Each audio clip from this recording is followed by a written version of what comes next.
Hello friends, నమస్తే. నేను మీ Rama. Welcome back non stop cooking Telugu. ఈరోజు మన స్పెషల్ ఎమ్మీ రెసిపీ కర్ణాటక స్పెషల్ అయిన బెసిబెలిబాత్. అలాగే దీన్ని సాంబార్ రైస్ లేదా సాంబార్ సాదం అని కూడా అంటారు. అలాగే మంచి హెల్దీ రెసిపీ. టేస్ట్ అయితే అదిరిపోతుంది. మీరు కూడా తప్పకుండా ట్రై చేయండి. ఇప్పుడు మనం బెసిబెలిబాత్ ఎలా చేసుకోవాలో చూద్దాం. దీనికోసం ముందుగా 1 కప్పు రైస్ తీసుకోండి. 3/4 కప్పు కందిపప్పు వేసుకోండి. ఈ రైస్ కందిపప్పుని శుభ్రంగా వాష్ చేసుకోండి. ఇప్పుడు ఇందులోకి మనం 5 కప్స్ వాటర్ వేసుకోవాలి. ఇలా వాటర్ అంతా వేసుకున్న తర్వాత కుక్కర్ పై మూత పెట్టుకొని మీడియం ఫ్లేమ్ లో 6 to 7 విజిల్స్ వేయించండి. ఒక బౌల్ తీసుకోండి. ఇందులో పెద్ద నిమ్మకాయ సైజ్ అంత చింతపండు తీసుకొని దానిలో కొంచెం వాటర్ వేసి 10 నిమిషాలు నానబెట్టండి.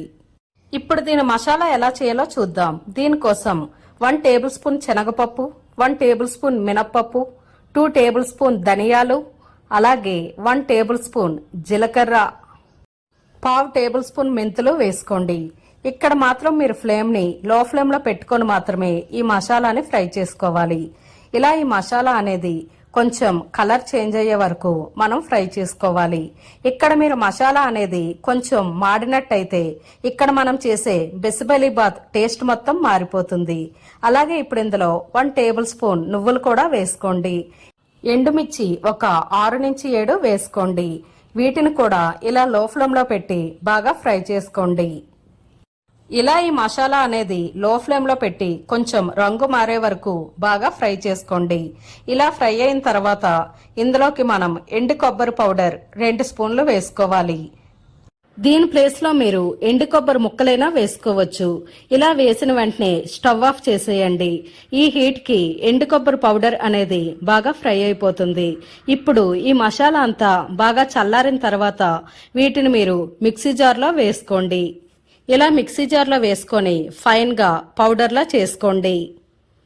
ఇప్పుడు బెసిబెలిబాత్ చేసుకోవడానికి ఒక వెడల్పటిపాటి పెద్ద బౌల్ తీసుకోండి.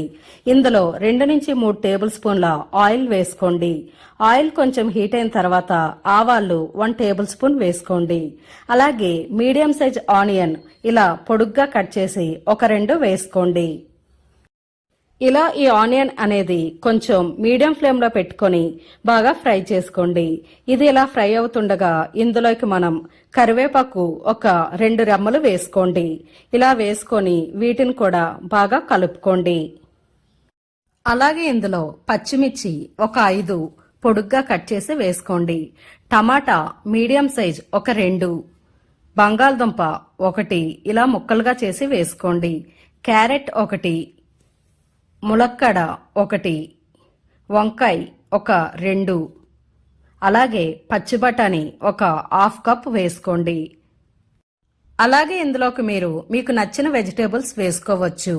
ఇప్పుడు ఇలా వెజిటేబుల్స్ ని బాగా ఫ్రై చేసుకోవాలి. ఇందులో మీ టేస్ట్కి తగినంత సాల్ట్ వేసుకోండి. అలాగే పసుపు 1/2 టేబుల్ స్పూన్ వేసుకోండి. ఇలా వేసుకొని ఈ వెజిటేబుల్స్ అన్ని బాగా కలిసేటట్టు బాగా కలుపుకోండి. ఇక్కడ మీరు ఫ్లేమ్ ని మీడియం ఫ్లేమ్ లో పెట్టుకొని ఇలా ఈ వెజిటేబుల్స్ అన్నింటినీ బాగా మగ్గించండి. ఇప్పుడు ఈ వెజిటేబుల్స్ పైన మూత పెట్టుకోండి. ఒక 5 నిమిషాలు పోయిన తర్వాత ఇలా ఈ వెజిటేబుల్స్ పై మూత తీసి ఒకసారి మళ్ళీ బాగా కలుపుకోండి. ఇలా ఈ వెజిటేబుల్స్ అన్నింటినీ బాగా కలుపుకోండి. ఇప్పుడు ఇందులోకి మనం ముందుగా ప్రిపేర్ చేసిన మసాలాని ఇందులో వేసుకోవాలి. ఇలా మసాలా పౌడర్ మొత్తం వేసుకోండి. అలాగే ఇందులో 1 టేబుల్ స్పూన్ మిరియాల పౌడర్, కారం 1 టేబుల్ స్పూన్ వేసుకోండి. వీటిని కూడా వేసి బాగా కలుపుకోండి. ఇక్కడ మీరు ఫ్లేమ్ ని లో ఫ్లేమ్ లో పెట్టుకొని ఈ మసాలా అంతటిని బాగా కలుపుకోవాలి. అలాగే ఇక్కడ మనం మసాలా చేసేటప్పుడు ఎండుమిర్చి తక్కువగా వేసాం కాబట్టి కారం అనేది 1 స్పూన్ వేసుకోవాలి. ఇప్పుడు ఇందులోకి మీరు ముందుగా ప్రిపేర్ చేసిన చింతపండు రసాన్ని ఇందులో పిండి వేసేయండి. ఇలా ఈ చింతపండు గుజ్జు మొత్తం వేసిన తర్వాత ఇందులోకి మనం 5 కప్పుల వాటర్ వేసుకోవాలి. ఇలా వాటర్ అంతా వేసుకొని ఒకసారి వెజిటేబుల్స్ అన్ని బాగా కలిసేలా బాగా కలుపుకోండి. ఇప్పుడు ఈ వెజిటేబుల్స్ పై మూత పెట్టుకోండి. అలాగే ఒకసారి సాల్ట్ ని చెక్ చేసుకోండి. ఏమైనా తగ్గేటట్టయితే మీరు ఎక్స్ట్రాగా వేసుకోండి. ఇలా కలిపిన తర్వాత వీటిపై మూత పెట్టి మీడియం ఫ్లేమ్ లో ఒక 10 నిమిషాల పాటు ఉడకనివ్వాలి. ఇప్పుడు మన రైస్ ఎంతవరకు వచ్చిందో చూద్దాం. ఇప్పుడు రైస్ పై మూత తీసి ఇలా గరిటతో ఒకసారి రైస్ అంతటిని బాగా కలుపుకోండి. చూసారు కదా ఇక్కడ రైస్ పప్పు ఎంత బాగా ఉడికిందో. ఇప్పుడు వీటిని పక్కన పెట్టుకోండి. 10 నిమిషాల తర్వాత ఇప్పుడు ఈ వెజిటేబుల్స్ పై మూత తీసి ఒకసారి ఈ వెజిటేబుల్స్ అనేవి ఉడికాయో లేదో ఒకసారి చెక్ చేసుకోండి. ఇక్కడ ఈ వెజిటేబుల్స్ అనేవి ఈజీగా ఉడికిపోతాయి, కానీ మనకి ములక్కాడ ఉడకడానికి మాత్రం కొంచెం టైం పడుతుంది. ఇలా ములక్కాడ కూడా ఉడికిన తర్వాత ఇందులోకి మనం ముందుగా ప్రిపేర్ చేసిన రైస్ ని వేసుకోవాలి. ఇలా మీరు రైస్ అంతటిని వేసుకోండి. ఇలా రైస్ మొత్తం వేసుకొని ఈ వెజిటేబుల్స్ రైస్ మొత్తం బాగా కలిసేలా కలుపుకోండి.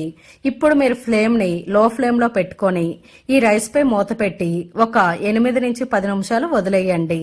ఇప్పుడు ఒక 10 నిమిషాల తర్వాత ఈ రైస్ ని ఒకసారి బాగా కలుపుకోండి.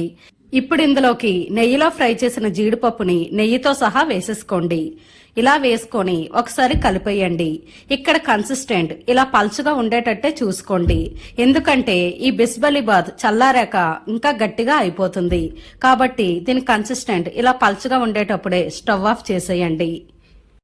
అంతే అండి, బిసిబెలిబాత్ రెడీ. ఈ వేడివేడి బిసిబెలిబాత్ పైన కొంచెం బూందీ వేసుకొని తినండి, టేస్ట్ అయితే అదిరిపోతుంది. అలాగే బూందీ ఎలా చేసుకోవాలో ఫుల్ వీడియో మన ఛానల్లో ఉంది, ఒకసారి వాచ్ చేయండి. ఈ బిసిబెలిబాత్ వీడియో మీకు నచ్చితే ఒక చిన్న లైక్ చేయండి. అలాగే ఈ హెల్దీ రెసిపీని మీ ఫ్రెండ్స్ అండ్ ఫ్యామిలీ మెంబర్స్ కి షేర్ చేయండి. మరెన్నో రుచికరమైన వంటల కోసం మన ఛానల్ ని సబ్స్క్రైబ్ చేసి పక్కనే ఉన్న బెల్ ఐకాన్ ని యాక్టివ్ చేయండి. Thanks for watching.